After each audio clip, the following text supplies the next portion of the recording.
nai sini woman. Sasumenta tahi nai sini woman.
Sound check.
neni ikanai mu lo un hola unasuagi kanayu ai hutungwa na tamutu lo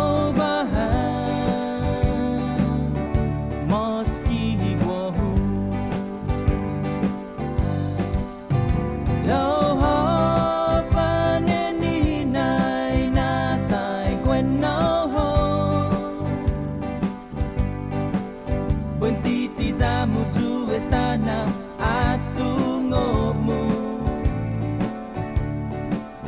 lo na tumutu zamunga na tibay hutungu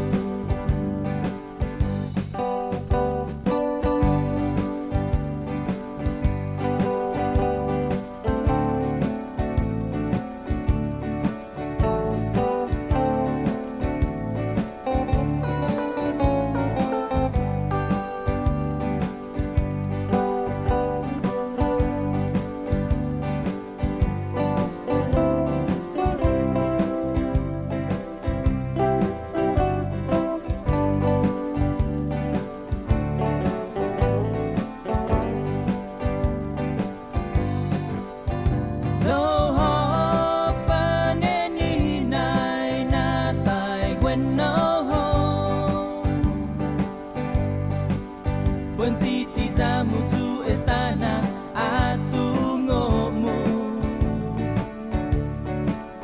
lo na tumutu zamunga na tibay hutungu ufay sinho para tafamoka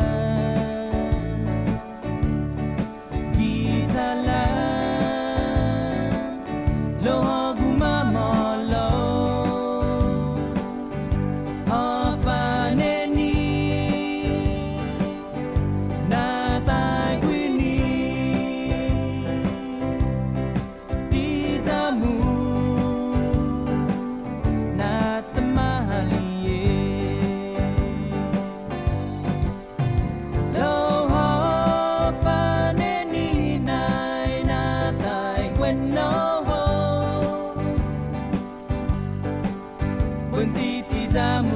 Estana atungomu lo na tumutu zamunga na tibay hutungu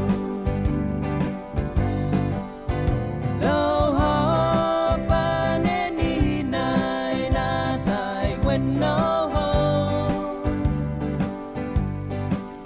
wentiti zamutu Estana atungomu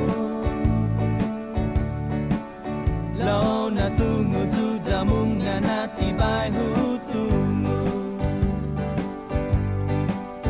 Wantiti zamu tu Estana atungomu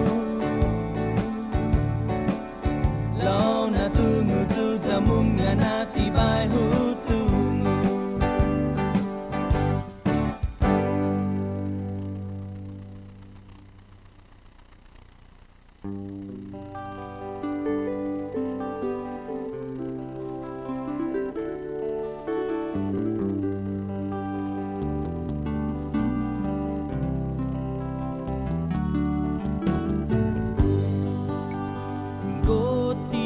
Kanayo milalaki lago mo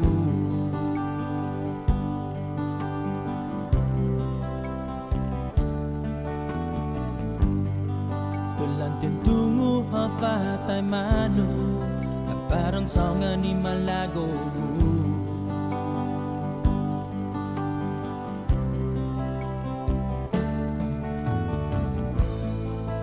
Mga neni na'y mamala Songan hanap paraon hana Untungu Nahutag ito duneni di na sinyahu by na maguf mo na nenili na love mo no tata esta gwinay jaku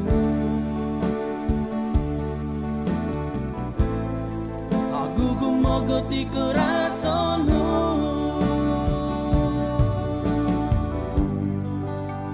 ulihaw janotru sumen magufli na lamu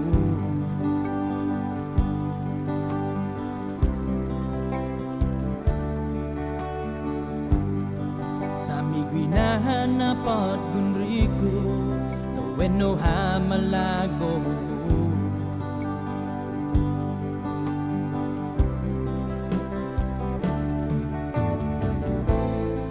no mangineni na igwinaita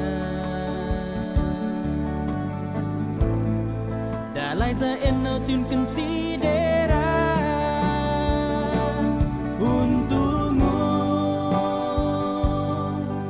Nahutang ito duneni na sinyahu Pagba na maguf mo na nenili na love mo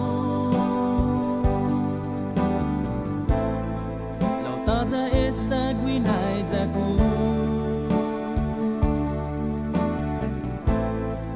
Agugu mogoti corazonmu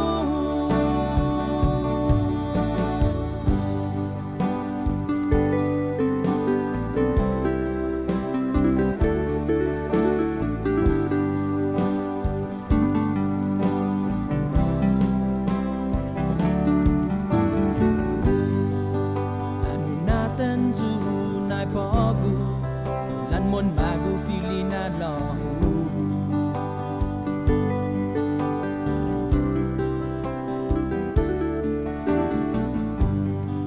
Ay lowan puengi na gimay go Ay hagu hahu hasu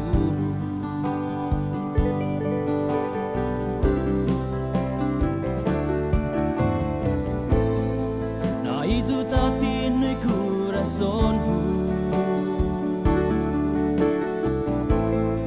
Tak baik beyond itu na your truth Untukmu Na hutang ito duneni na sinyahu Goodbye na maguf mo na nenili na love mo Tata esta gwinay jaku Sagugu mogoti corazonmu Untukmu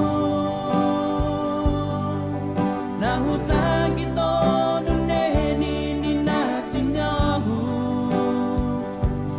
Goodbye na maguf mo na nenili na love mo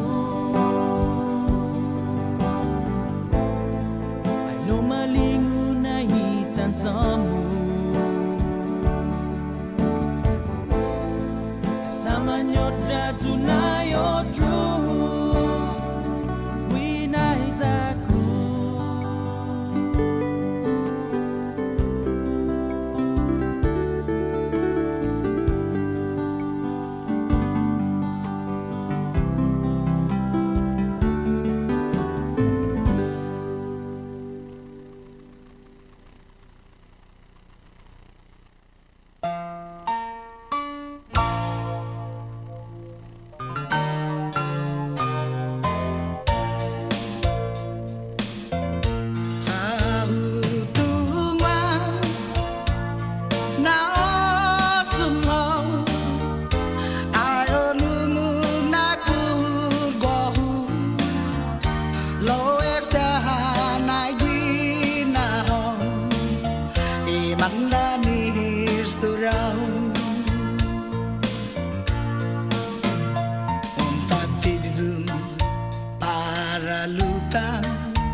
Saipan Saedunai na manggagi Lalai tita sodagwi tabi rahi Sahutuma na sunau Ayun bungung na kurgwahu Loes dahanay gwinaw Imanda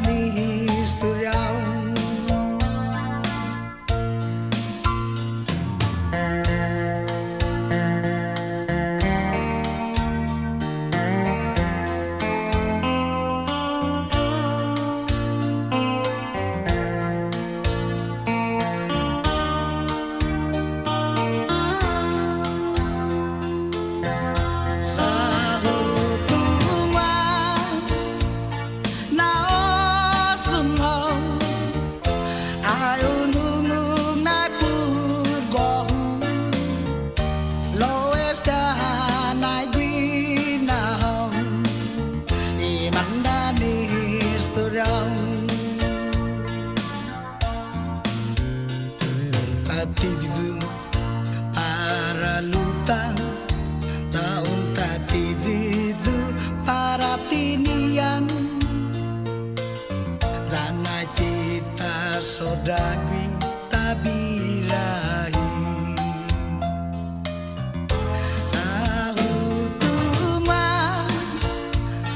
nao suno Ayo nungung na kurgwahu Loes dahanay gwinaw Imanda ni historiaw Sahutuma nao suno Ayo nungung na kurgwahu Loes dahanay gwinaw Imanda ni historiaw Loes dahanay gwinaw Imanda ni historiaw Loes dahanay Like test? gwinaw Imanda ni historiaw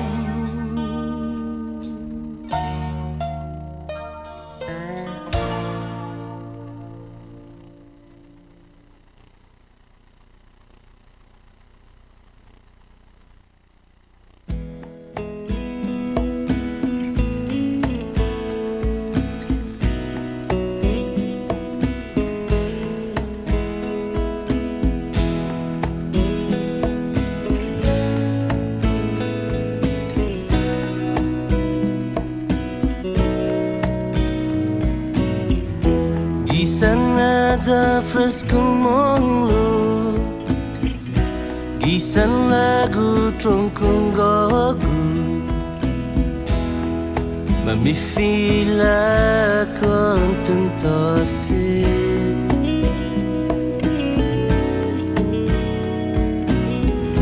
Gisan litan Pasifiko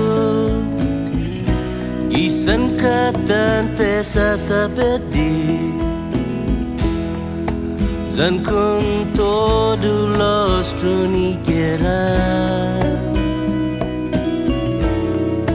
Ipilan manina popa iluitasi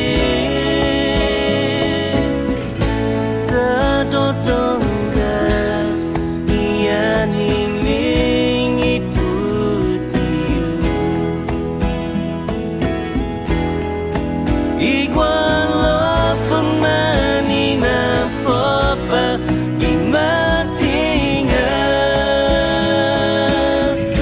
Zadodonggat ian iming iputiu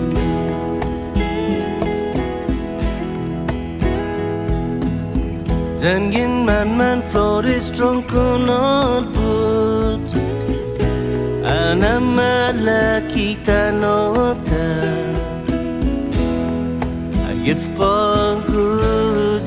sen god bu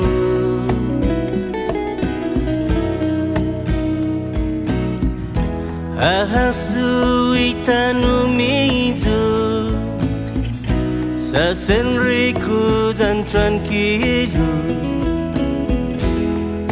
Ananangam zu todu Ipilan manina Giluitasi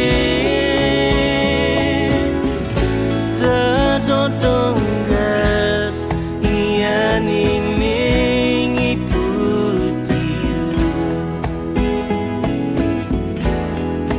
Iguala manina popa Gimatinga Zadodongat Iyan ining iputiu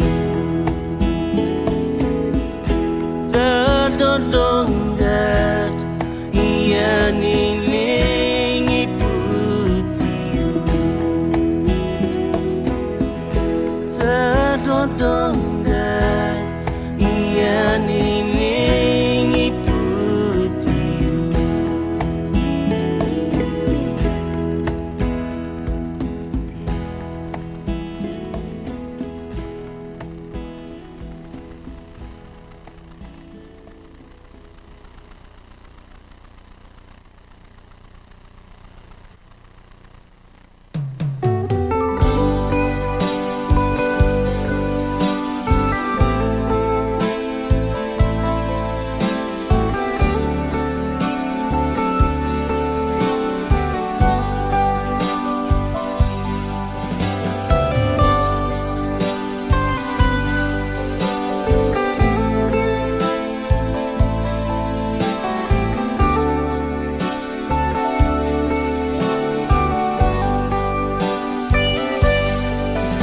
Atumoho Zahogu Paraguahu Atumoho Zaguahu Parahogu Ungan Abang Zumananga Utimu Usangan Natisinya Malingo Tempoku Kisa hobu Amantendo Paresangan ni desisyon Ungan Agas Sumangwete Otimu Usangan Natisinya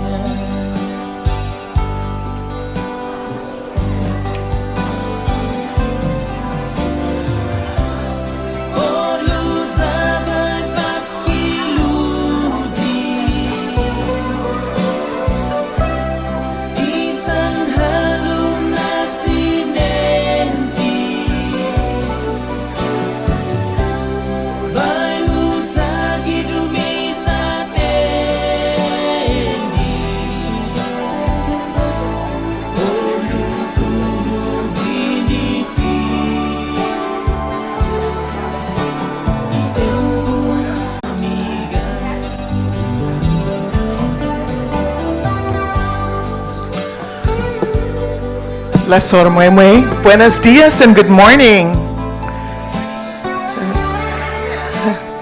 Welcome to the Guma Hustisia Imwalawiwe, your house of justice, and to the judiciary's customs, traditions, and the law of Fayang and Condensation.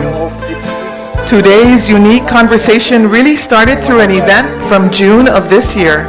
Justice John Manglonia, Justice Perry Enos, Judge Kenneth Gavendo, Deputy General Counsel Matt Brown, and I attended the Pacific Judicial Council Custom and Traditional Law Conference in Hawaii. Along with other Pacific region judiciaries, we gathered to meet, discuss, and learn of the impact of customs and traditions in our islands and within our legal landscapes. the shared complexities of their fading presence in between generations, and the existing and best remedies on how to maintain awareness and continuity. Today is, we hope, the first of many conversations to come. Thank you all for being here with us today. We begin soon, and as a reminder, we kindly ask that you remain in your seats, silence your digital devices, and for some housekeeping, our restrooms are out the same way you came in and to the left. And if you need to take a break, you're welcome to do so during the discussions. We hope to have an engaging conversation, and we will be starting shortly. Thank you.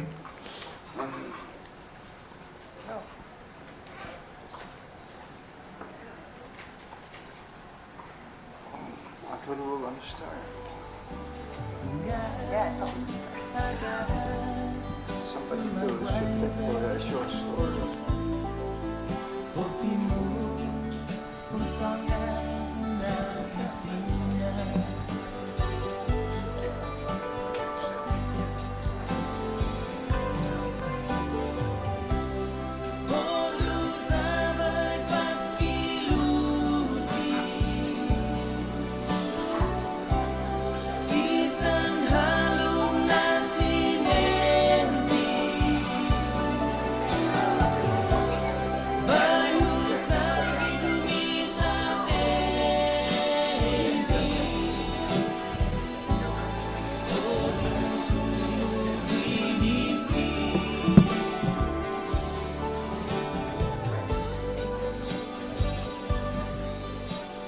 Okay, we will begin now. And before we do, I'd like to first acknowledge our distinguished guests who honor us with their presence today, the students of Cagman Elementary School. Hi, kids.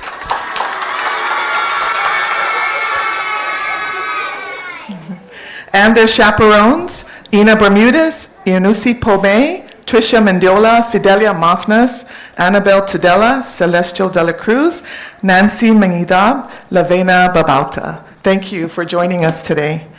Also, we would like to acknowledge and thank Governor Arnold I. Palacios, House Speaker Edmund Villagomez, Senator Corina Magofnia, Representative Danita Kaipa Yangitmai, U.S. Congressman Gregorio Kilili Sablan, Interim Commissioner of Public School Systems Donna Flores, NMI Humanities Council Mr. Leo Pangilinan, our Bar Association President Charity Hudson, and her fellow attorneys.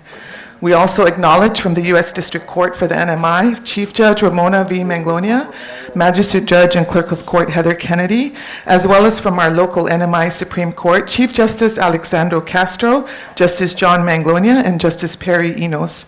Finally, I'd also like to acknowledge our Superior Court judges, our presiding Judge Roberto Sinaraja, Judge Kenneth Govendo, Judge Joseph Camacho, and Judge Wesley Bogdan. We extend our sincerest gratitude to the Judiciary Historical Society for co-sponsoring this event and the Northern Marianas College for their partnership, and also Mr. Glenn Manglonia from Marianas Agupa for his help in spreading awareness for this event. And now we begin. I'd like to call on Ms. Catherine Perry. Mai, olomai Sonia. Pero le sormamai. Good morning and respect to you. Olomai reliami totokela, pues siputitilpa relkol Refaluwasch. Thank you for coming today for this discussion on Carolinian culture, customs, traditions, and the law.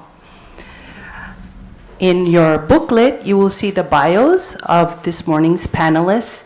I encourage you to read their full bio, but I would like to briefly introduce them at this time, beginning with our eldest, Lino M. Olapai. He's the oldest son in his family,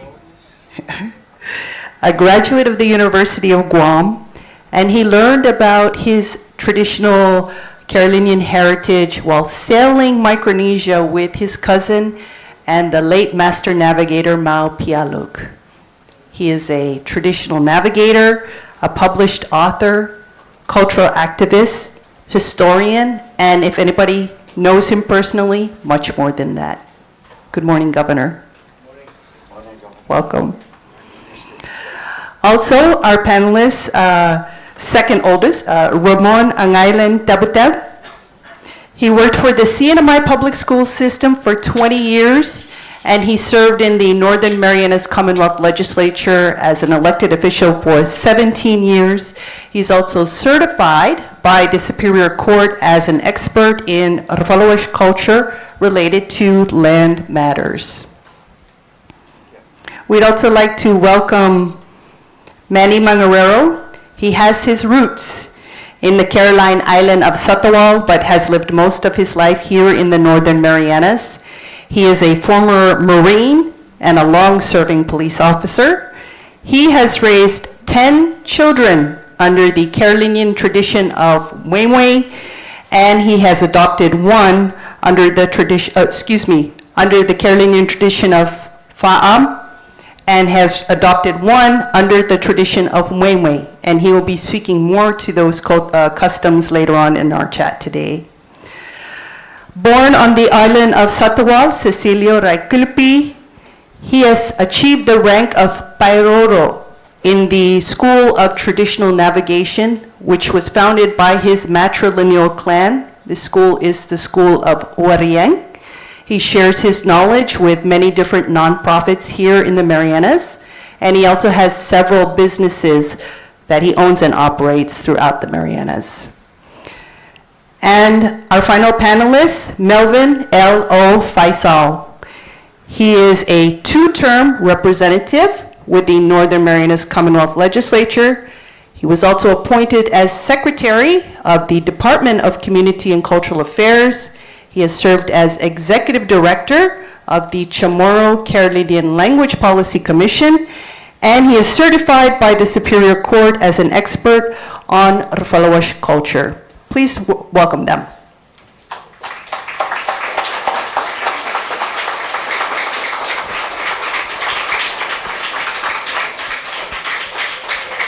So as a context to the customs and traditions we will be talking about today, we wanted to give just a short history about the Carolinian people. And I think I'm going to ask the Blue Marlins to help me out a little bit. There are two indigenous people here in the CNMI. One is the Carolinians and the others are Chamorros. Very good. So the ancestors of the Carolinians came from the islands, the Caroline Islands in Micronesia. These are the outer islands of what is now Chuuk and Yap. Before Spanish contact, they were, of course, well known for their navigational skills. They were coming to the Marianas regularly to do trade.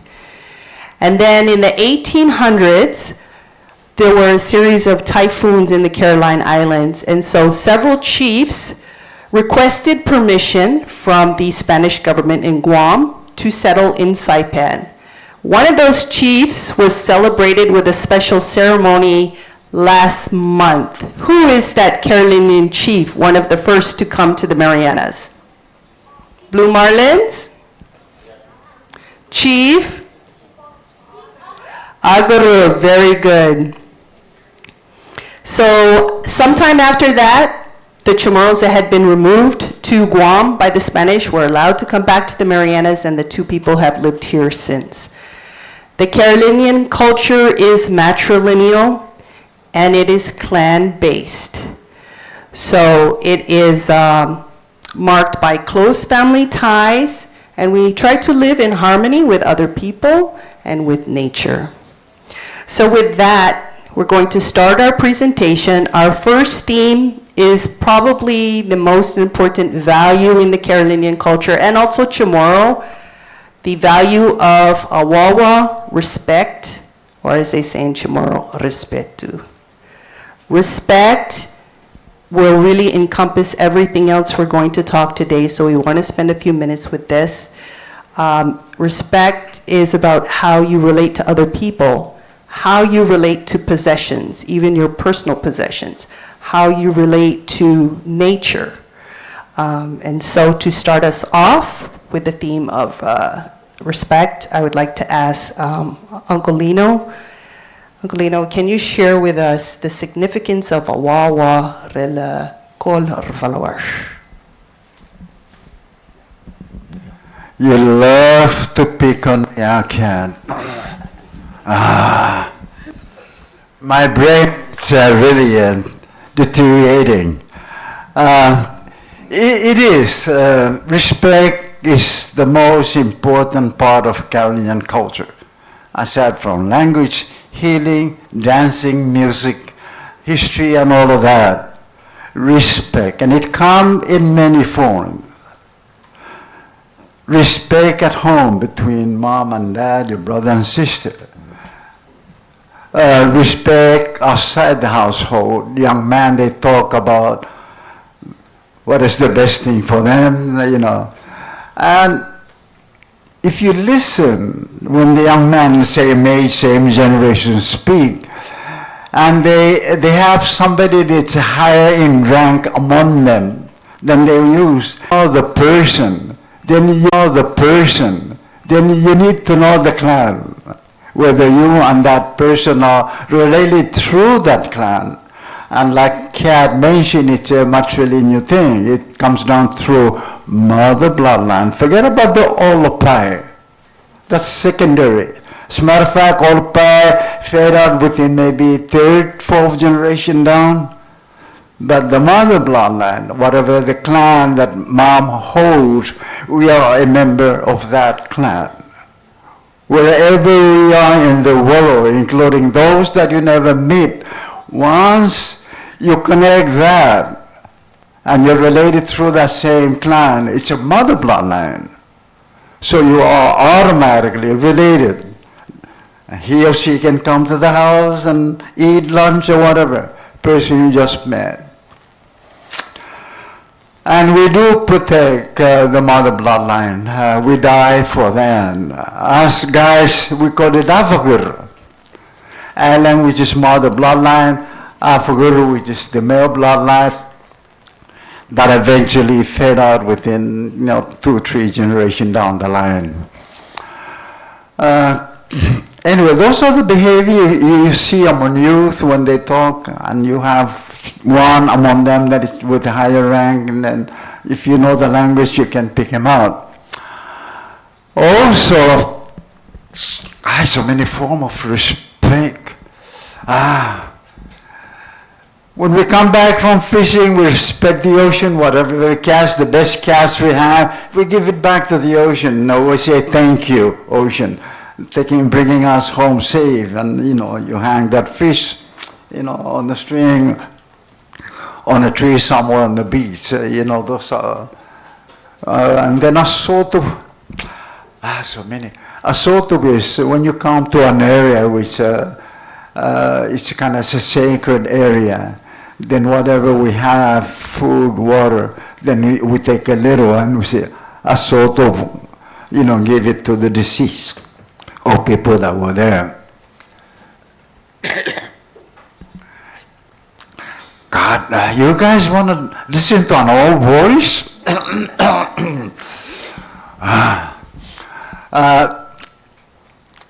So many forms. Another one is 2 canoe meet for the first time in the ocean. 2 canoe. Now, if your canoe is faster than the other canoe, then you look at the mast of the canoe where they secure the rope. I'm really getting old for this. I'm going to charge the judiciary for my time. Just because I'm going to come after you with a bill. Anyway, 2 canoes that met for the first time. And you want to know where you are when you first meet. You look at where they secure the rope on that mast. When you pull up the sail and you secure at the mast, the base of the mast, you have a higher where you can secure your rope, and you have a lower. So this telltale sign tell us where we should place our canoe, whether in the front or the back. Are we going to pass that canoe with a higher rank upwind or downwind? All these things tell us. But once you know where you should pass properly, protocol, what do we call it? Respect. Of course you come to that canoe and greet that canoe and exchange food and water and see if you can help, whatever their need may be. Maybe even find out whether we're related. But after that, if you're going to pass that canoe and you secure your rope at the low part of the mast, then you pass that canoe downwind. The wind is coming from the east. You pass that canoe downwind, far away from that canoe, far away, then you can bring your canoe back up. If you are a higher rank, you don't have to do that, just pass him right upwind. A lot of them. Cat, I think I get long stories. I enjoy talking stories, and the kids can attest to that. Would any of our other panelists like to say a few words related to the importance of respect?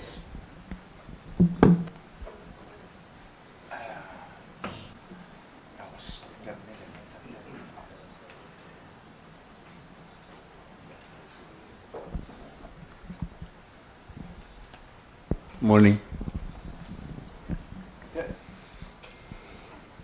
Tero Governor.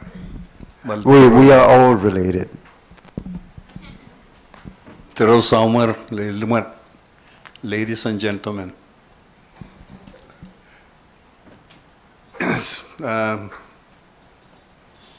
Let me start with maybe acknowledging the children in our midst with respect to the elders. And since we're on that topic, respect, like all cultures, we all have unique ways of paying respect to the things around us.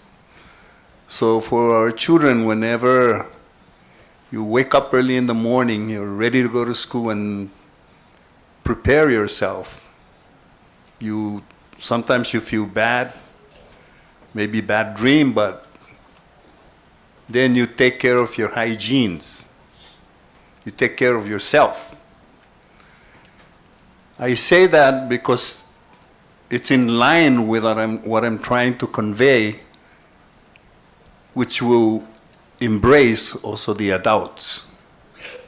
So when you prepare yourself to go to school, for example, then you know that your parents, your loved ones who prepare for your stomach, prepare food and things of that. So you're ready and excited to go to school. And then you have your challenges, you want to accomplish something for the day, and that's the same with the parents, obligations too. The respect that I'm leaning to is similar to what my brother Lino has indicated, and I will use the cup as an example and the head. Within ourselves, the Carolinians, with respect to the head, it is taboo, it is best, it's not appropriate for me as an individual, more particularly to all my siblings and my brothers and my sisters, to put my hand on their head. But for the children, it's okay for me to put my hand on their head. And vice versa, it's okay for the children to touch my head, touch my grandparents' head. That's appropriate. We call it pil, a pil. So even if I try to connect it to the court system and the behavior that we as Carolinians exhibit in the courts, I'm using the head because I'm leading towards what we call a paro. aparo is a form of respect to our elders and also for our everything around us. Aparo is that I cannot just get up and walk in front of this gentleman. I have to do my aparo, lower my head. And head in our culture is very sacred. It's very sacred in a way that the aparo that I have to perform, all of us, even if we're preparing food for your kids and vice versa, and kids addressing you at the table and getting ready to go to school, or you getting ready to go to work, come to the courts, do your things that you need to do. So aparo is a form of respect for me to convey, and one of the messages that I just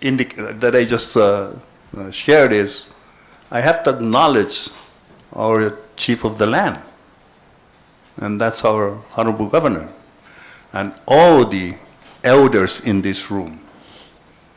That's my respect. And the head is so unique to us with aparo, meaning I cannot go above the head. I cannot be higher than their head. That's why we call it aparo. The arm is an extension of your body. So to formulate respect in our culture is all about the body. For example, just shared a little bit of the voyages, the wa, the sail. So in our body, the vessel, the blood vessel, we call it wa. Wa, the canoe, we call it wa. In all of our region, it's very similar. Hawaiians, I think they call it va, and things like that. But wa in our culture, because of the body that we must take care of and nourish and take care of our children and so forth, the wa is the most sacred thing. That's why all the wa that goes all over our body, so you need to nourish that. Why is that important? Because in your arm is an extension of your body. The head, we have to, it's like almighty respect. Why is that? Because if not 6, there are 5 senses in our system. And all the other 4 senses are at the head area. The extension of your arm is all the vessels that goes around.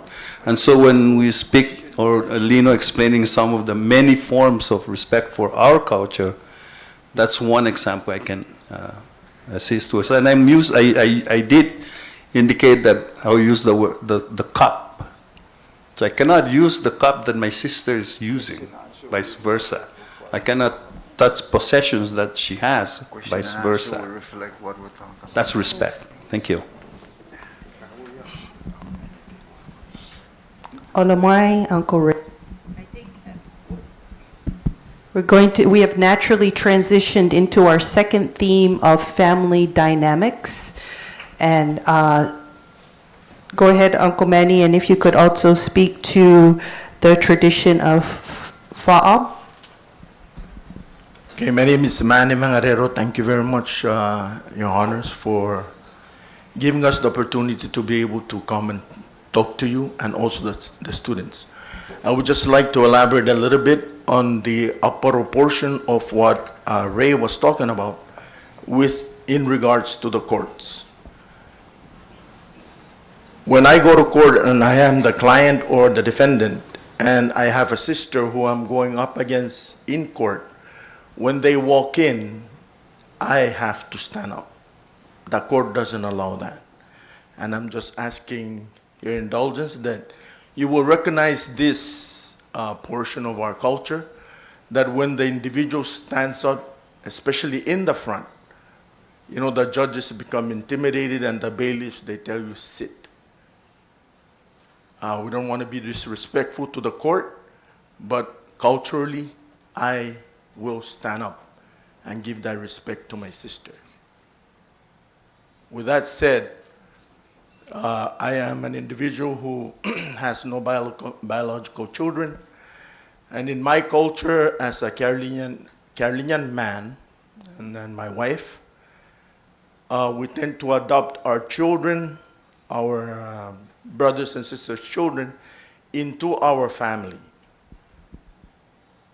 Mui, as I already understand that the court has already approved of, is when I took the child, as a Carolinian individual, took the child from birth and raised him or her.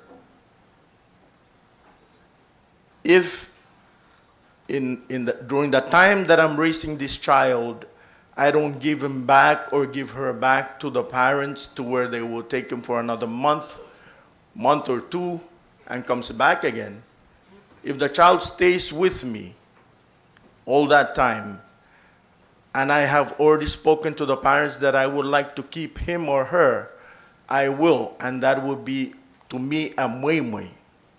Now, the differences between a mui and a fam is you raise, like you help your children raise their children.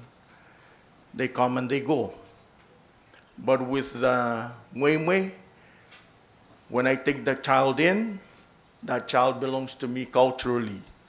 And I am very happy that the courts have already, maybe 4 cases that have already, they already learned about this, the culture that we have.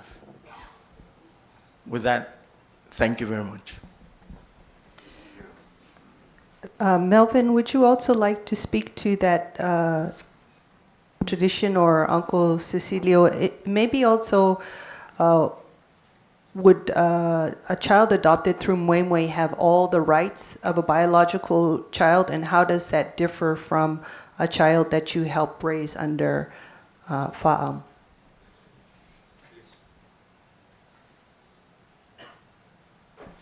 Filisorium, Catherine, Tirowam Governor, Tirowam Chief Justice Castro, Tirowam Presiding Judge Naraha, Mayel District, Federal District Court Judge Magalonia, Tiro Fairo Ngalir, Member sa NMI Legislature, Fairo Wami, Lino, ang commanding Ray, Mariam. Filisorel Muyam, thank you for that question. And in this moment, I will address in this film the difference. According to what I heard from the elders, I remember these elders that taught me the difference between fam and mui. They were born in German time, and they witnessed the practice of fam and mui.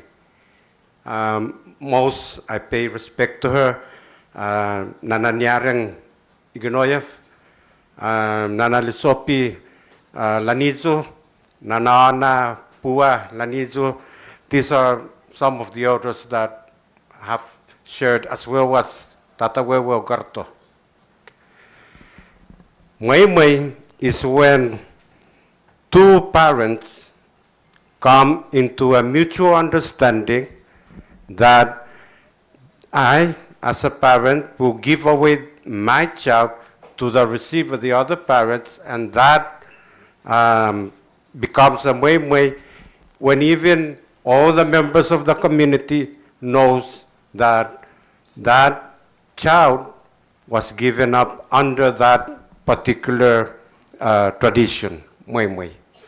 As far as fam is where some, maybe my relative, I would bring a child as a, there's that word in English, trying to think of it, what they use in court, foster, yeah, to foster the child, to have to watch over the child for a certain time while the parents will be away.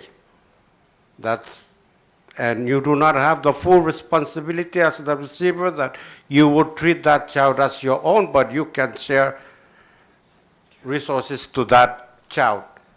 But the ownership still remains with the parents who gave you that authority to foster the child in and her absence. That's what I can say. I hope it makes sense. Thank you, Faisal. Tiroami, thank you for having me here to share what I know about our Carolinian culture. I was raised in Sarawak in the 70s, and I left home early 80s to go to school, but I still try to go back home, back and forth every year. So for respect, when I was growing up, I asked my grandfather and my uncles and aunties, I said, why do we respect? And why do you guys use a different language addressing other people? And so, respect, awawa, or atiro, there's a different language that you have to use to certain people, showing them respect so they can respect you back. And also the words can also shows the different generations of people and also where they come from in the community. And also their knowledge that they can share to make the island or the community be very peaceful. And also to respect nature so that nature can take care of you. So we do a lot of respect for the ocean, because we do a lot of sailings and fishings and travel on the water. So we have about 7 gods of the ocean that we pay respect to whenever we voyage or whenever we go out and fish out there. And then we also get our medicine. We respect the ocean because we get our local medicine from the ocean when people get sick. And we respect the land because we plant our food, and the land also makes us survive and take care of us when there is storms and typhoons. You know, those days there was no FEMA. The only assistance I remember in 1970s was Trust Territory, USDA food coming to the island. But yeah, the chiefs asked Uncle Lino to stop it because people were getting lazy to go fishing and planting. So they stopped that back in 1976. So people continue to respect the ocean, respect the land, respect each other, and also respect the neighboring islands. On the Moi Moi and Pham, Moi Moi is one of my great uncle, my grandma's brother. He passed away, Joseph Tawak. He was Moi Moi to our relatives in Mokomok, in Ulithi. Sarawak is about 460 miles east of Ulithi, and they brought my great uncle when he was 3 years old to give it to the chief of Mokomok to Atap or Moi Moi, so that our connection, our family in the future will know that we are related to the chiefs of Mokomok. And for Pham meaning you're raising a child when a child's just born, and you raise that child. So one of my auntie, Uncle Mao's wife, Namaito, she delivered twins, my cousin Henry and Carmen, and she couldn't breastfeed the 2 kids. So she gave one of the son, Henry, to my other auntie, who happened to also, she gave birth, but she's bigger and stronger and can breastfeed Henry. So that's Pham, taking care of the child when they're born and raised that the biological parents cannot take care of. Thank you. Let me just elaborate a few of what Cecilia just mentioned on language. So within our culture, all of us are originally from Satawal, but within our culture on language, and so there is what we call kapasmuel, kapasrabut.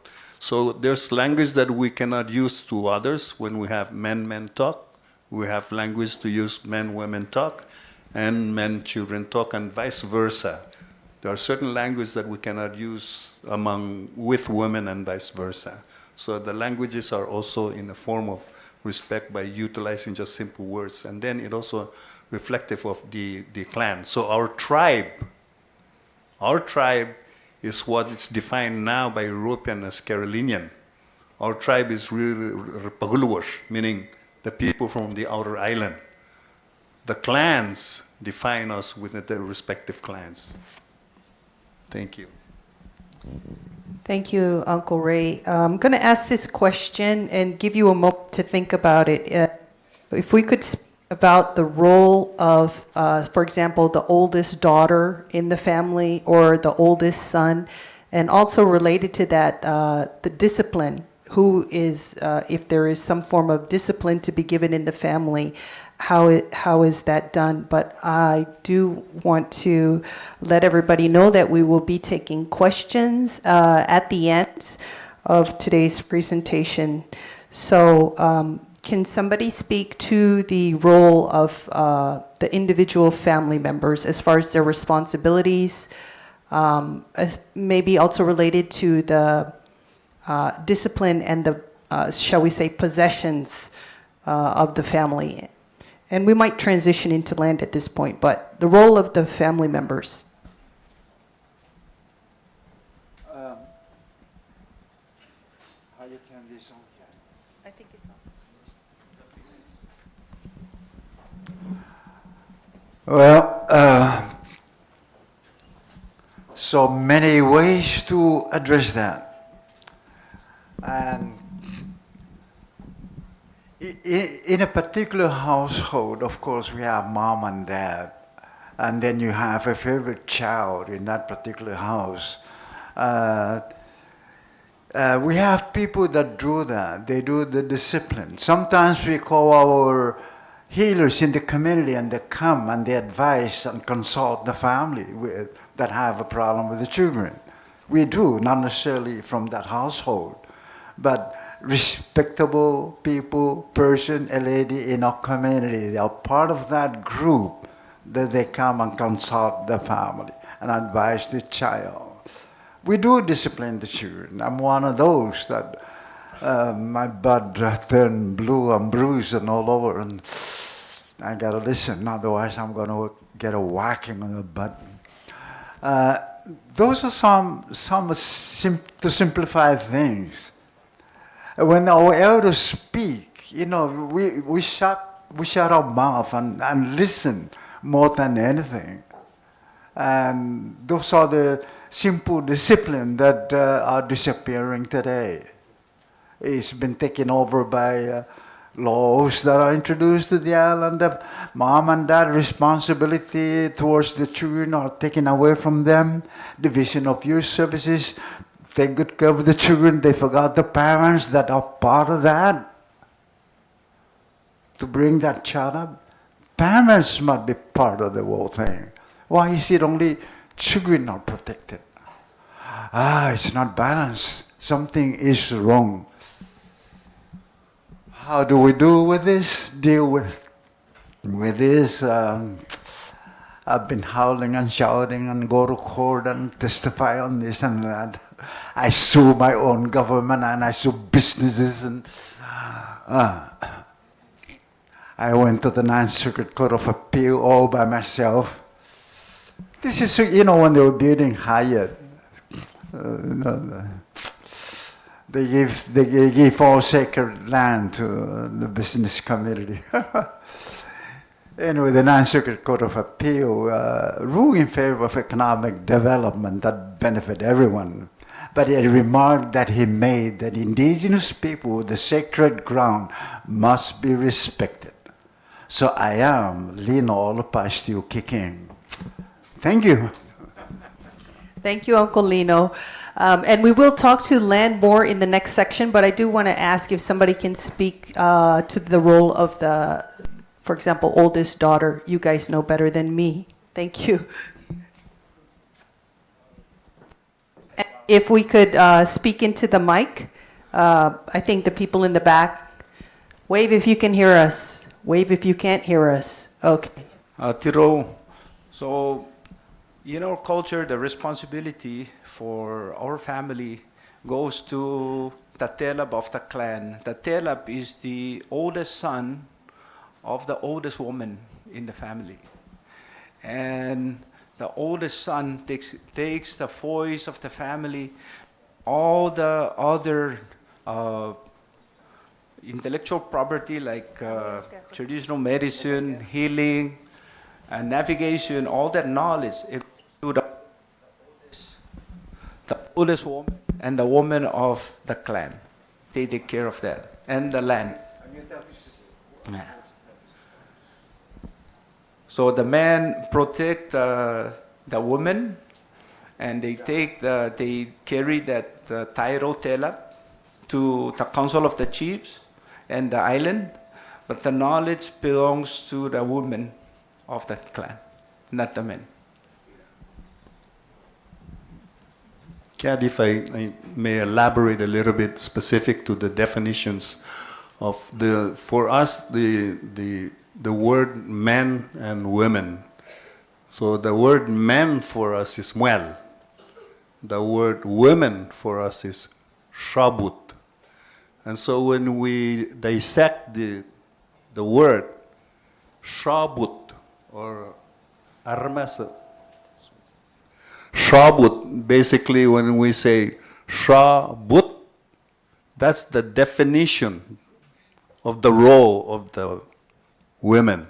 Muel, like Cecilia explained it, that's the definition of the role of the men.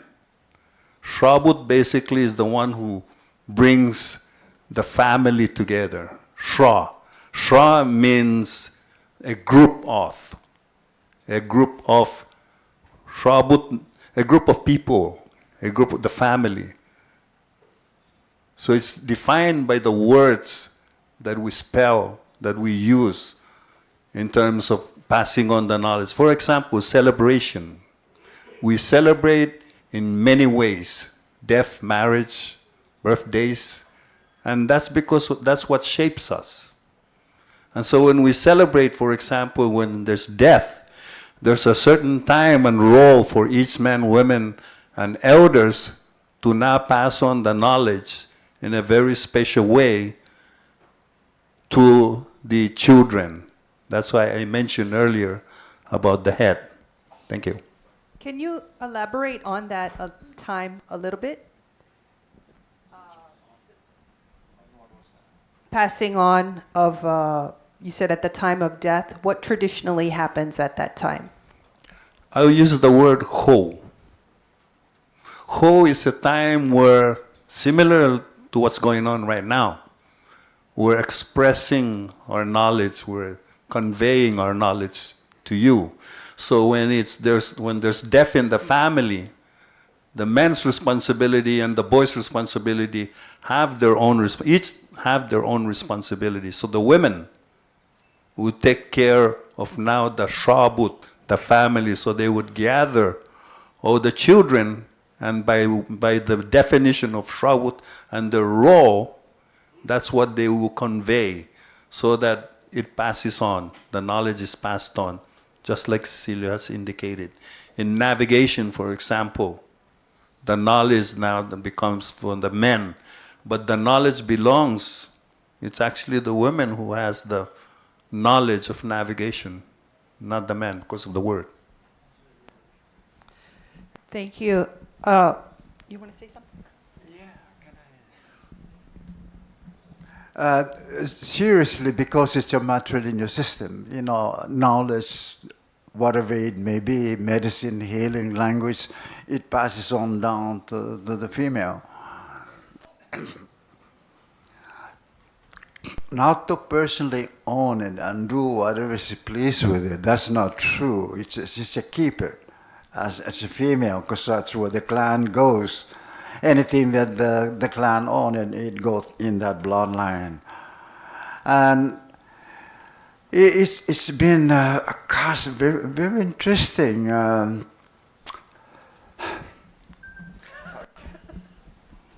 Okay, gather your thoughts, Uncle Lino. But let's go ahead and transition into our final theme. It's titled as land usage, but it's somewhat related to this. And I want to broaden it to land, ocean rights, shall we say, and personal possessions. I know in the Chamorro culture, there's a custom where when the elder is passing away, they bring everybody together and I've heard, there's conversations about what's going to happen with the land.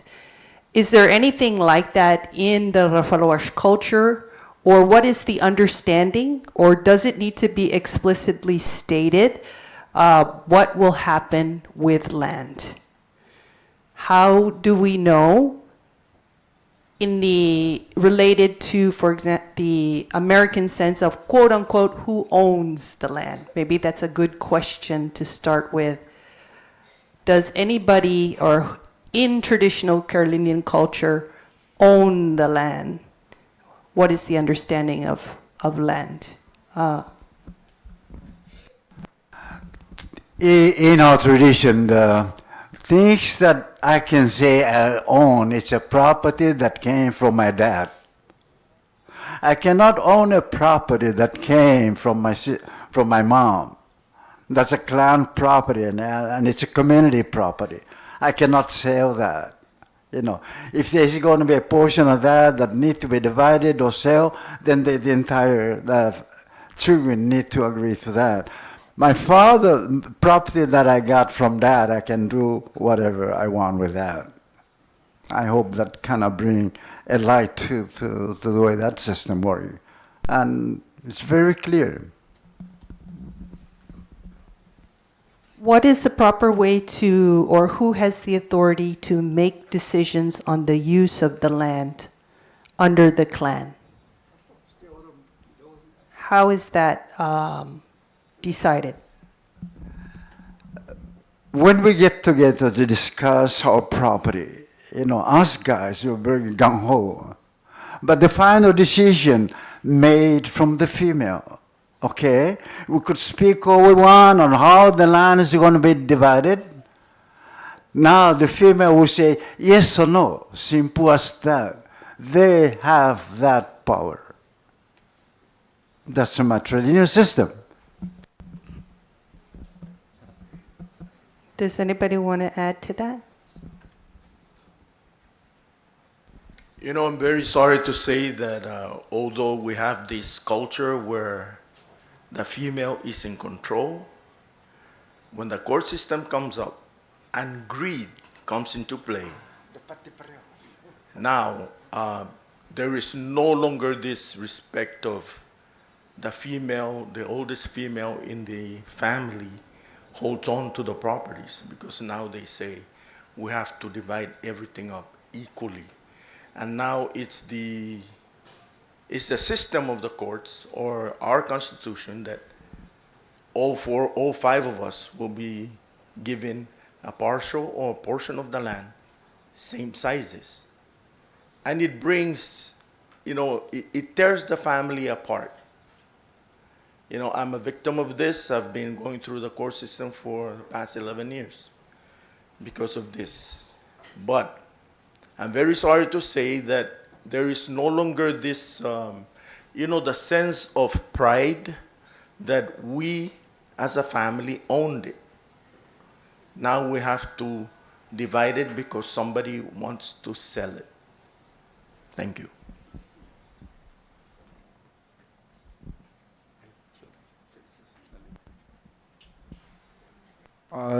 Tiro, for me, growing up on a very small island in Sarawak in the Central Carolina, we never sell any land until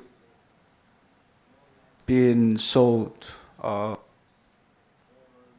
problems. So far, we have no land problems. All the land are given to the woman. The men take care of the land and plant food. And for final say on the land, is the chief that decide what's going to happen with the land. So we built a dispensary for the island, and that was given to the government to build it because the people need the dispensary. And they also built a school on the island because we need a school. But the land doesn't belong to the government, belong to the clan, and the chief asked the clan, can we use your land for the school, for the hospital, for the church? So what happened 20 years ago is they relocate the school and they give the land back to the landowners. So what they decided now is every 10 years, they're going to relocate the schools so those people can have a house that's built by the government. Thank you.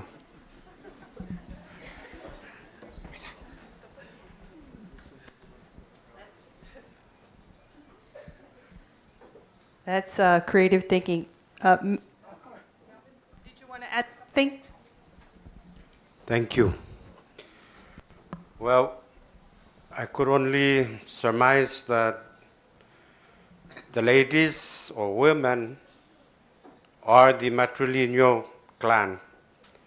The men are the patrilineal, and ladies or women have all the rights and all the privilege to wrong, kapasalafalu, kapasalarepi, fiangolarepi.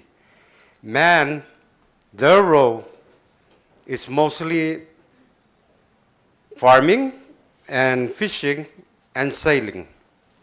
But the knowledge of Palyu goes from the man.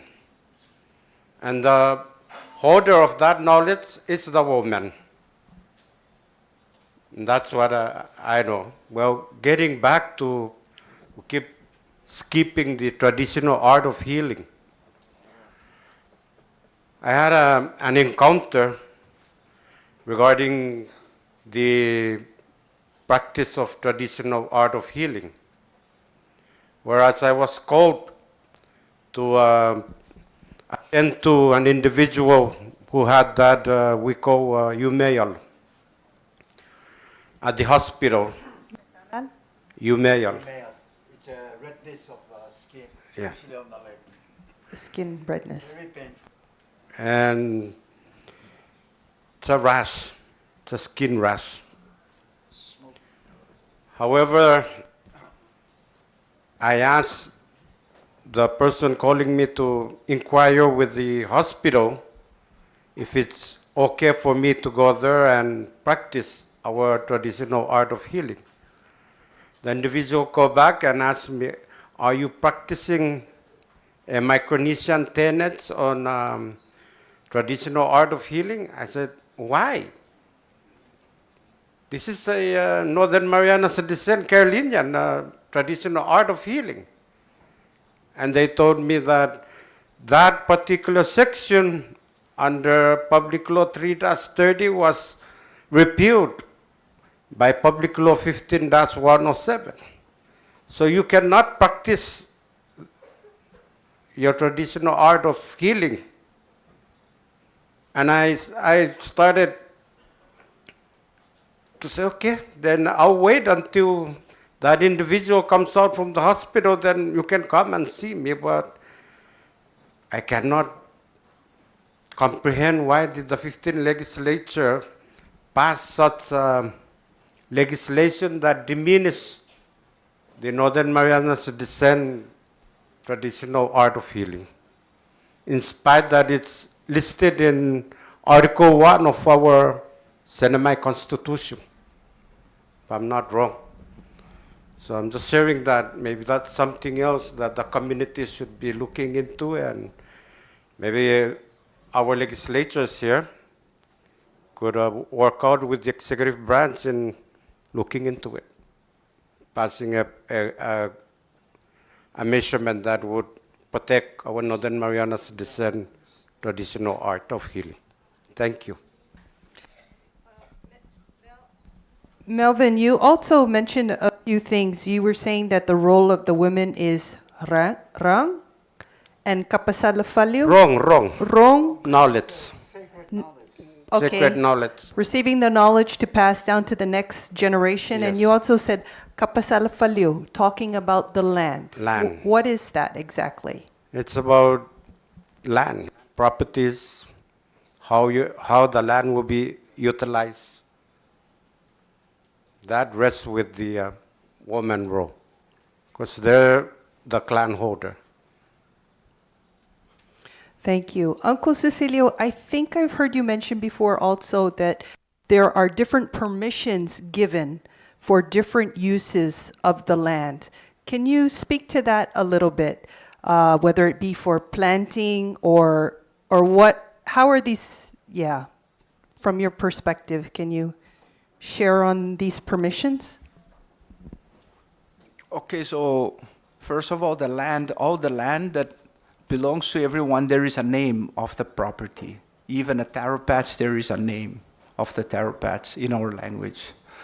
So the people that knows the name, they know where that land comes from, how the clan acquired that land that it belongs to them.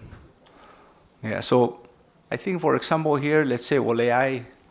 So the people of Oleai were settled in Oleai when they came from Oleai Island in the Central Carolina.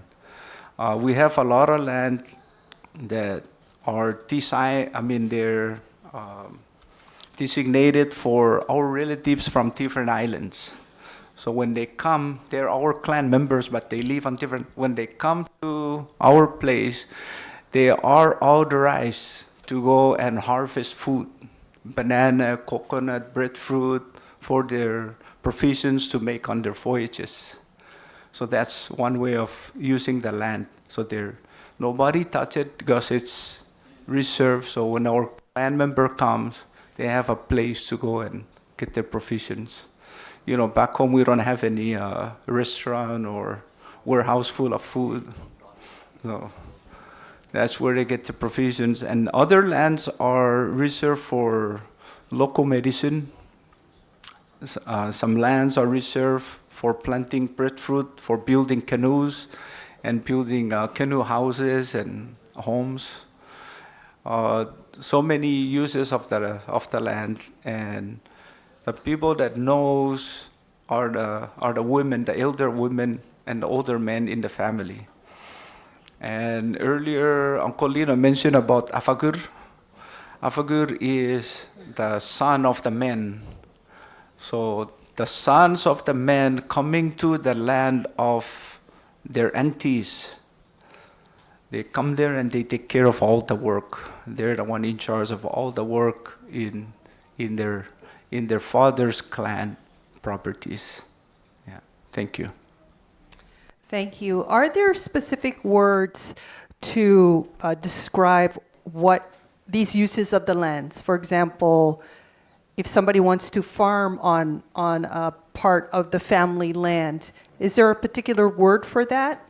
Or is it just an understanding, a verbal agreement that's given? So we have fought. Fought means already something planted on the ground.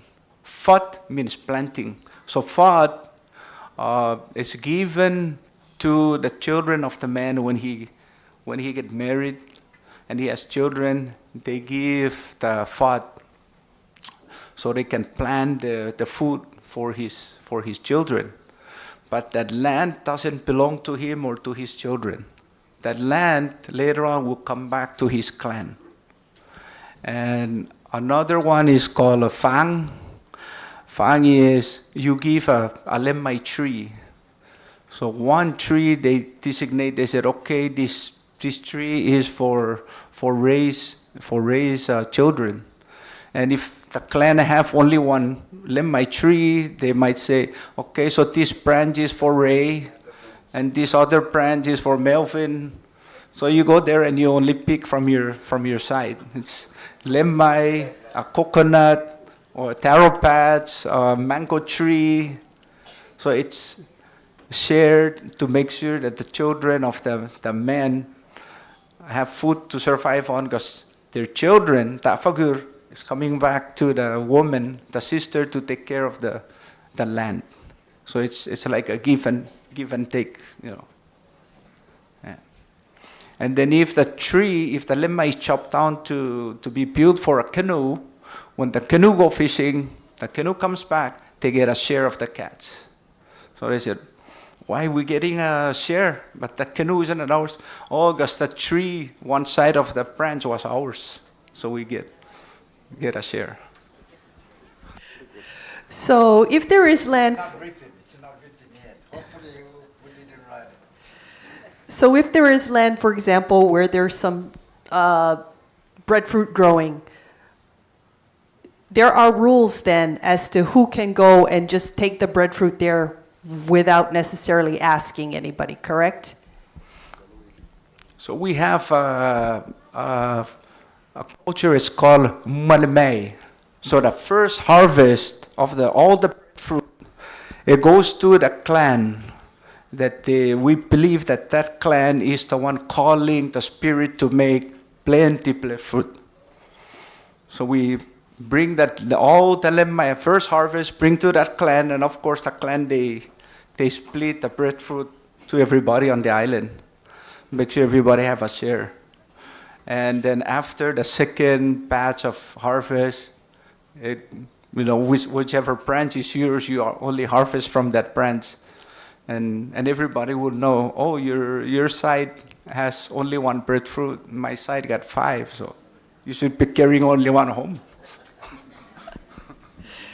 There's another topic listed here. I'm not familiar with it. F-A-A-N-G? Fang? Fang. Fang. Yeah. Fang. Fang is give or send. Lifang is gift. Fang, you give the tree or the coconut to somebody, but the land doesn't belong to the owner of the coconut or the lemmai or the mango. Just the tree on that land. And you have access, you have access to go on that land to harvest. That's fang. Yeah. Okay, thank you. Moving personal items, there's a tradition that the Carolinians practice at the death of a loved one called Firoro. And Uncle Lino, I believe you can speak to that. I forgot. What is that, Firoro? It's intriguing, and we rarely practice nowadays, but I grew up at the time when it was practiced almost every time. It's the final ceremony, process, procedure, whatever you call it, when a person dies, the deceased. When somebody dies, we take them to cemetery, and that's not the end of it for the Carolinian. Here's the thing: when the deceased body left the house, to go to the church and then the cemetery, whatever small item that it belonged to deceased, they'll collect that thing and put in a decorated coconut leaves, and they'll put it in the house away from the kids, and the content of that become a healing. Can you guys hear me? Let me try.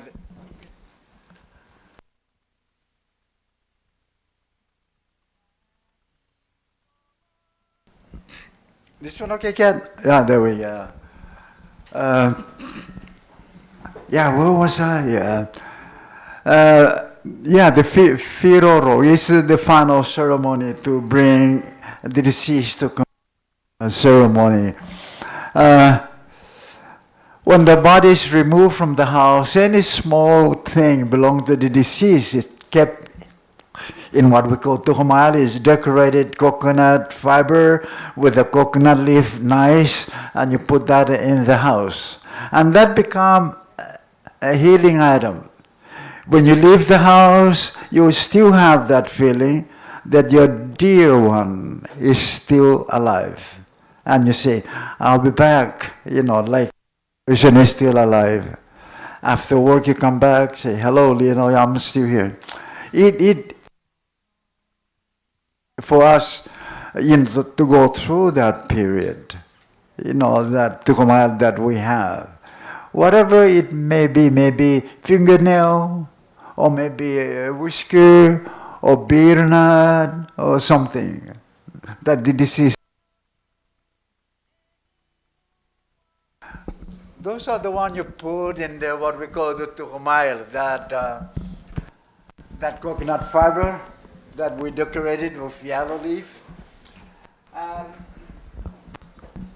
there will come a time when the family and friends, they got over that feeling. And that's when we do the firoro. And that's the final process of bringing the disease to an end. And we do this at Micro Beach. That's why in my lawsuit, it's a sacred ground. Because there's a small coral head that extended maybe 100 feet out in the ocean. And in low tide, that's where we put the tukumayal, that coconut thing with all the stuff in it. And we burn it. And not any people can go there. There's selected few that are close to the deceased and family.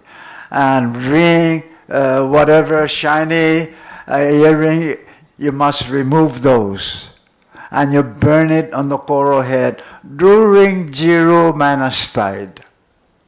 Okay, you use a stick to keep turning it until it turns into ashes. You don't leave the ashes.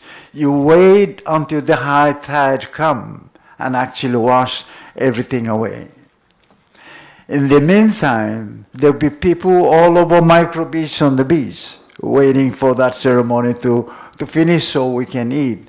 The big guys fishing at Managaha, just north of Managaha, we have what we call Orsal Firoro. The ceremony is Firoro. Orsal means the reef for Firoro ceremony. Whenever we go fishing in Managaha, we don't bother that reef. When that time comes, we go and catch many, many fish. And we use it for that ceremony, and it's shared with the people.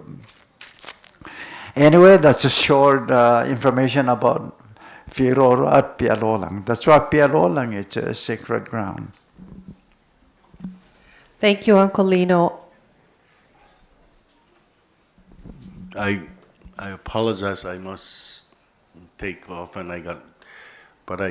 very interesting. I want to sit down in your boathouse one of these days and get updated and upgraded on some of our cultures and traditions that have not been properly passed down to me. But with all respect, thank you for sharing your perspectives and sharing some of these very critical and valuable culture of ours. Thank you. Thank you, Kathy. Thank you for coming, Governor. Justice, thank you.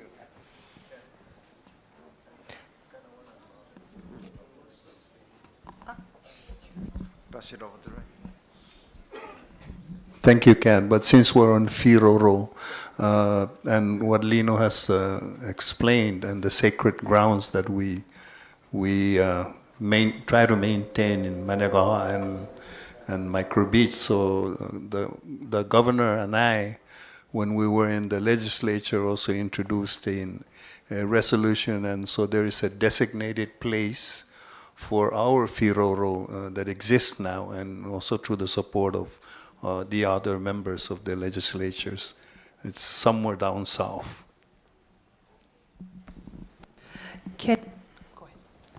Thank you. I am not going to speak much about Firoro, because Firoro is the role of women. And the reason why women are chosen, because they can carry a life 9 months in the stomach. And that's why the women have that knowledge.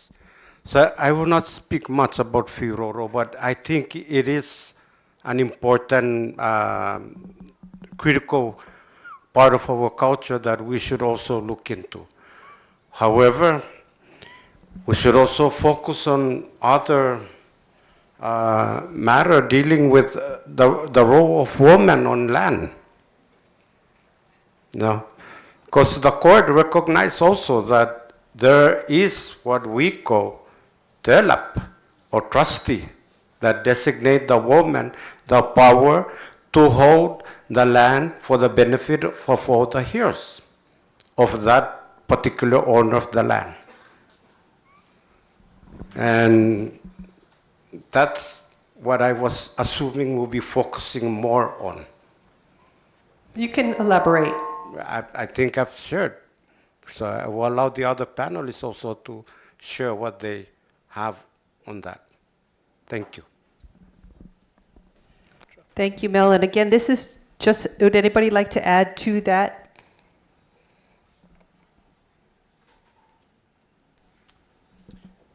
Again, I would like to just put in a little bit of my experience in this area where the female has to be the one who is, like what Melvin said, in charge of the properties. Nowadays, it is no longer working like that. The court system has stood up. From the beginning, matrilineal, they say, everything goes to the woman as a trustee, and then the woman looks at things, pass that property back to the women. It's a matrilineal system. But these days, it doesn't work like that anymore. The court system comes in, they say this portion will belong to the man. And then now the man can make the decision, about where the property goes. Going back to this Mui thing, Kat, if I may, all the properties that belong to whoever muiti this child will go to this child. Makes no difference whether the parent has his own biological child, and then a muimui later on, or a muimui prior to the biological child. That muimui child will have all the rights that goes, with the ownership or the parent. I would just like to clarify that. But for the portion where the property belongs to the women, it goes to the women. Matrilineal, it's no longer happening these days. Thank you. So you mean equal rights? The Mui has equal rights to the biological children? Yes. Okay. Just wanted to ask one follow-up real quick about the personal items. For example, I remember growing up that even a car that belonged to the deceased or clothes that belonged to the deceased, these types of personal items, what is the proper way those are either attended to after the death of the individual? Let me just say something about what I know about that. Not the car. But if like a man dies and he's got all these tools, the metal tools, from what I understood is that they take him on a boat, they take him out to the channel and they drop him into the sea. That's what I know about that portion.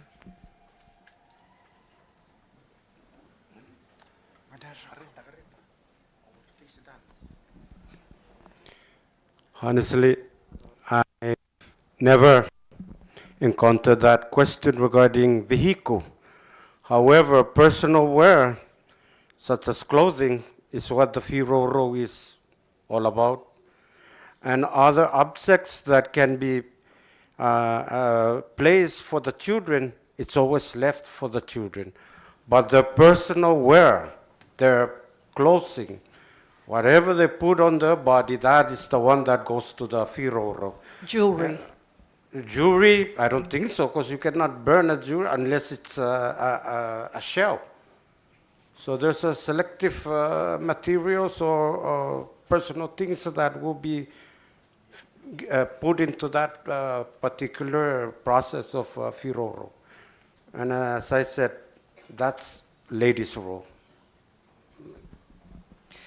Thank you. We have a few questions from the audience, and we will have time at the end for, we have about 30 more minutes, but for any closing thoughts you have. But I'm going to rapid fire these questions. They're from the same person. If anybody has any other questions, let us know. As an attorney, how can I show respect to my Refaluwasch clients?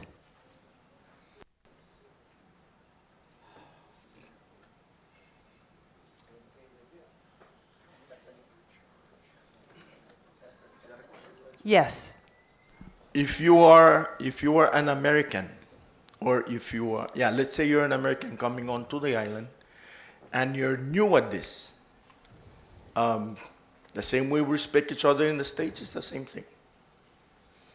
But if you want to dig into the, let's say your litigation is about land, I would really like that lawyer to be able to talk to his client so that he can understand the role of that individual and the role of everybody else who is involved in that case. That's what I would tell the lawyer.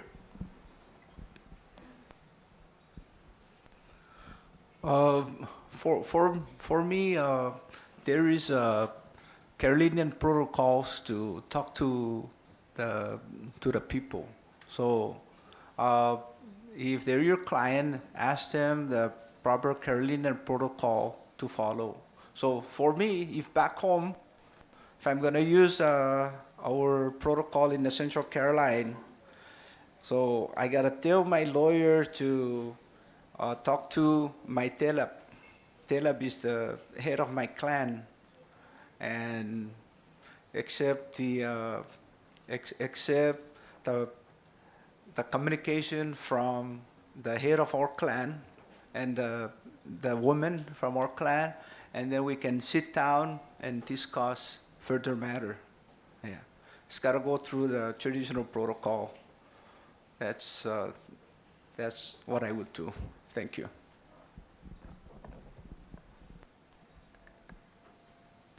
Thank you. All I could say is that we have a word in Carolinian, it's called Tetelbuch Tetelgia. What literally means is that you have this on your body. How low this puts you down, that's how low I am. How high this part of your feet stand you up, that's how high I will stand. Here is the beam or the stanchion of the canoe that hold the canoe and the tam-tam, tam. Sorry, I called the island tam-tam, but it's tam. If that stanchion can hold those two important parts of the canoe, then that's how we will be. I'm sharing. We will just play it in that way. I don't know if you're trying to find to say tiro, fairo, or what, but play it in that manner. That's all I could say. Thank you. Thank you, Melvin. How does Muemue differ from legal adoption through the courts?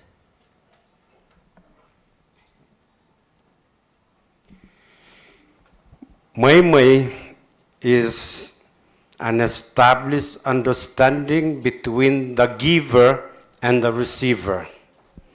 It's a mutual understanding that the giver, the biological parent, is giving away that child to the receiver, who is the person acting as the adoptee or the Muemue person initiating that.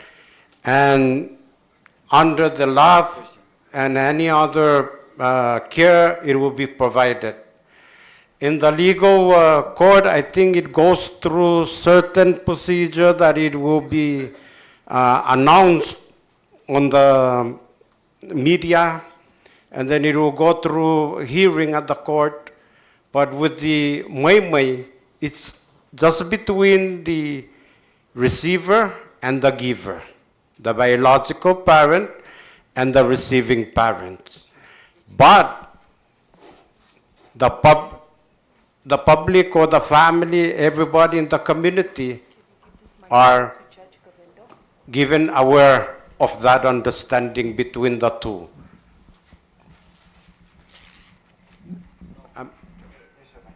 Judge Gavendo has a question. The microphone is there.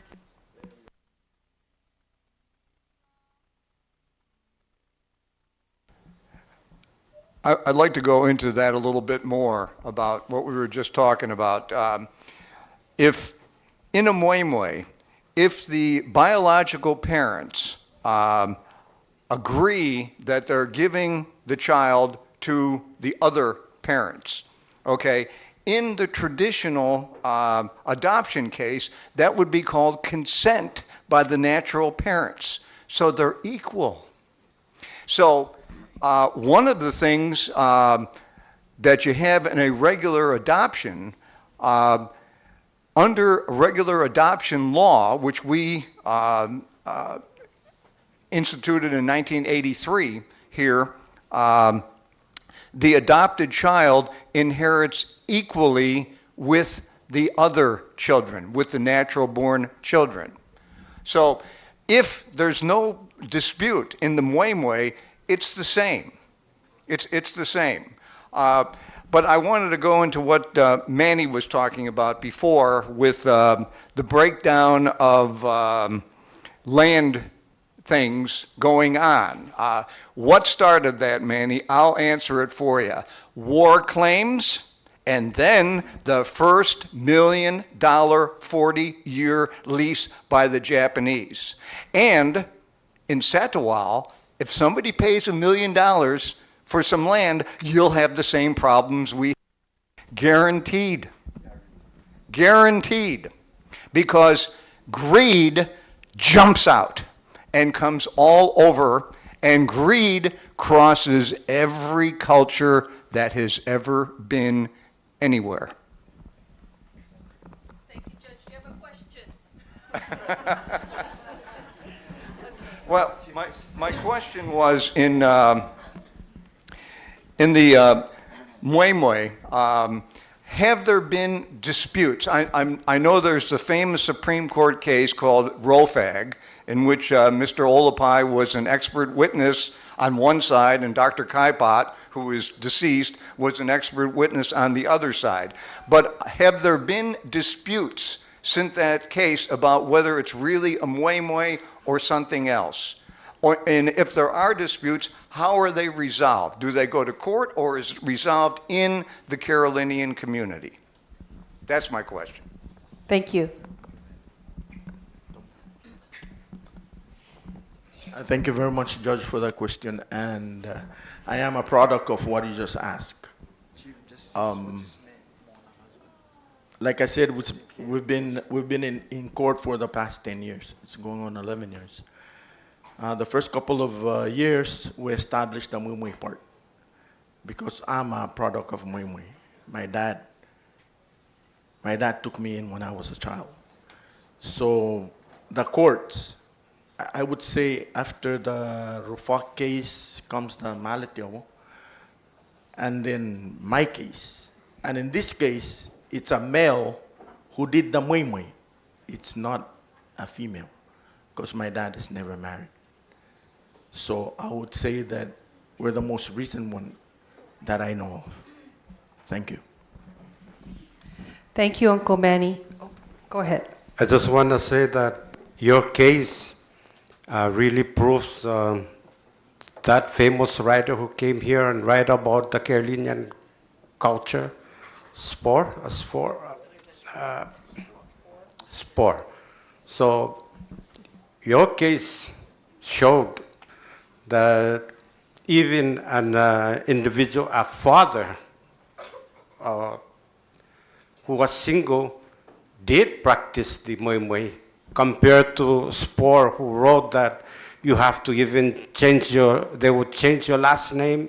And look at the case of my brother, Herman Olaitiman, who was adopted into my family, and never changes his last name, but he got equal share of what my dad has with us. So that is Moimoi also. Thank you. Thank you, Mel. I think someone's hungry because we've been asked to come with our final thought. I know Uncle Lino is hungry. I see lots of hands in the back.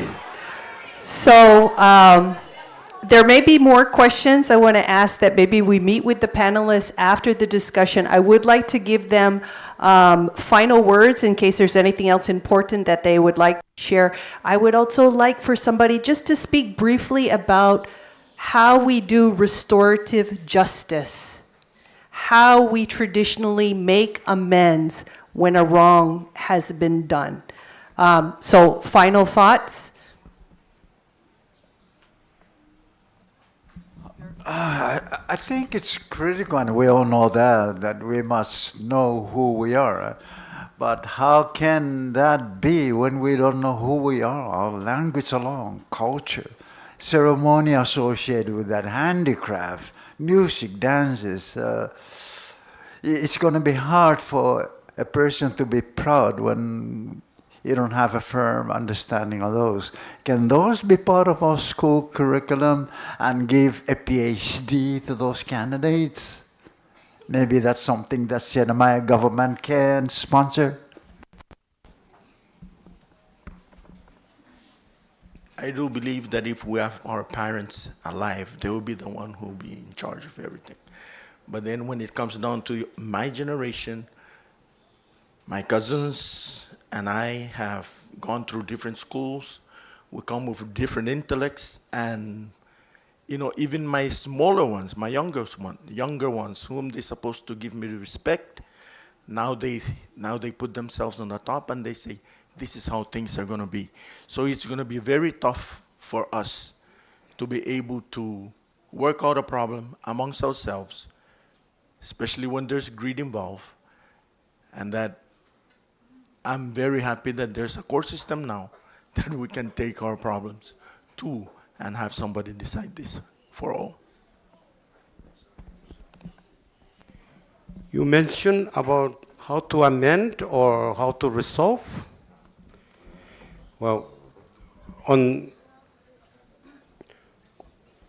what I learned from the elders is that when there is a conflict that arises between a family or individual toward another individual, they would usually have the elder of the family, the woman, that would bring all the family and they will prepare food, and then they will bring it over to the person that they want to resolve and make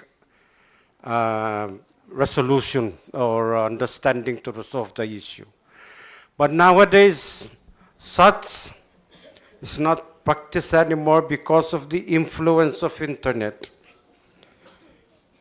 And ever since with this internet, it's mostly now what is being exposed is other customs, other practices that they practice somewhere else. The kids now do not even my own kids, I will acknowledge. There are times when I just have to look at them and I will say, where did you learn that from? That's not the Carolinian way. But it's shown in YouTube. This is what the kids on YouTube are doing. So the influence of internet or social media now is have a very greater impact than, but I want to thank the court, the justice for bringing this. At least we're reaching out to the youngsters and as well as our general audience and the lawyers who are here. But we should also find a way where we can maximize resource to help with our culture, exposing it, exhibiting it more. And thank you to the NMI court, because they've been the institution that has captured some of our most important tradition and practice and putting it down into paper, such as Mui, such as distribution of the land, such as trustee. Why did lady became a known trustee? And then, case law has hold on to our culture, but it doesn't have that significant like a legislative law. Because the legislative law mandates the entire NMI, but case law, it's only applicable to that case and how that law become something important too. So look at the Medical Practice Act that I just stated. 3-30 and the Public Law 17-107, where it diminishes the traditional art of healing practiced by the Northern Marianas descent. Now I have to be a Micronesian or to be certified Micronesian to practice the tenets.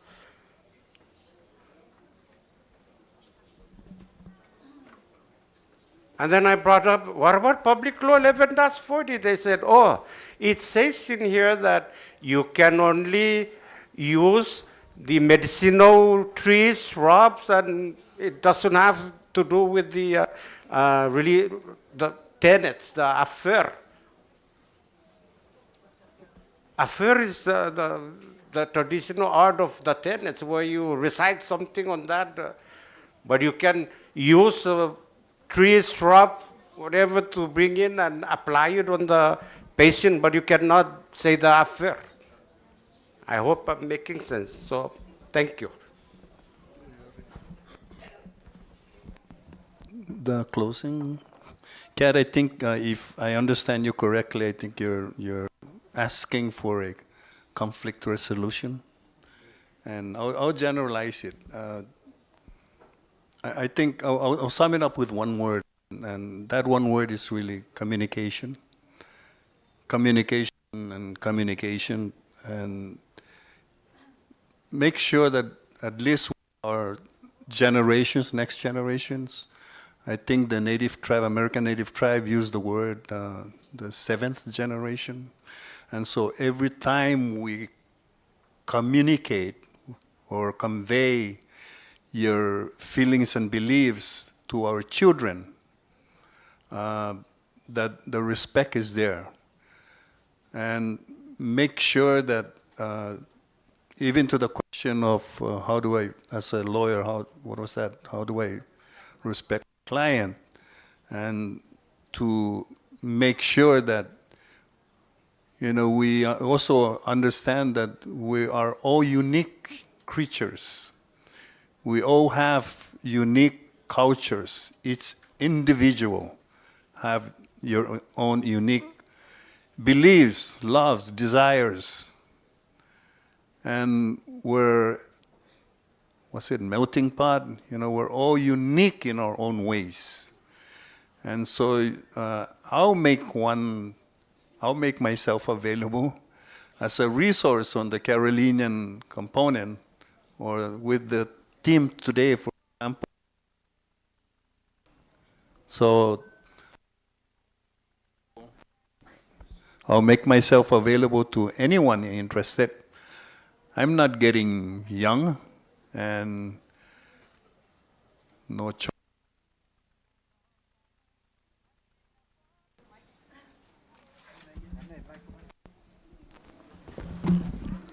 I'm really willing to do that, because the time is really compressed at this point, and I know we cannot cover our culture in 2 hours, 4 hours, even in one day. It's a lifetime. So, communication.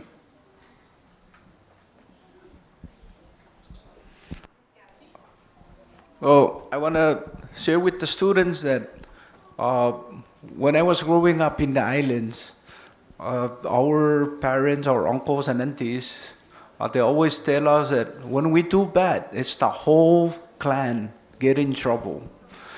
So I saw that Uncle Lino wrote it in his book. When somebody did something bad, the whole clan went down to the men's house and went inside the rope. So we always try to listen and respect, because when you do something bad, your whole family, your whole clan get in trouble. Thank you. Thank you, Uncle. Marlins are leaving, is that what I'm getting? Okay, thank you, students, for coming. We applaud you. And this concludes our Fayong on customs, traditions, and the law. Let's give our panelists a nice round of applause. Catherine, Lino, and all of the other folks that are here with us on the stage. And also, I'd like to call on our members of the bench to please come up for the certificates for our panelists.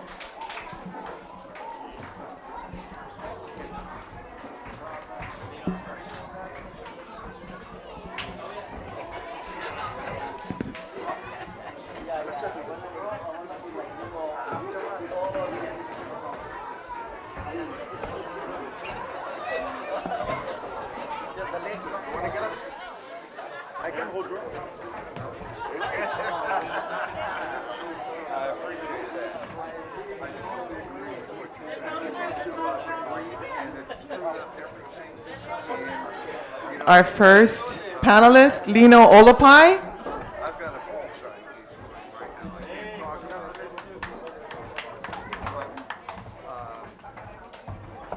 Our next panelist, Ramon Tebuteb.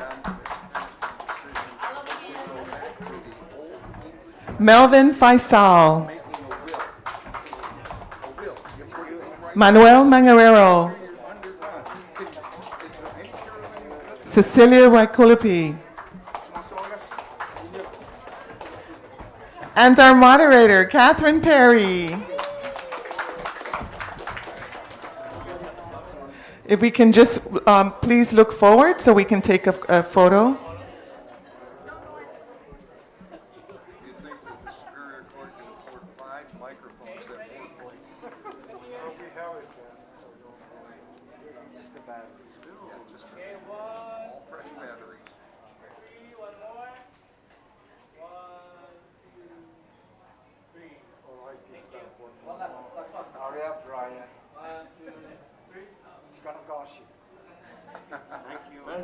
Thank you very much.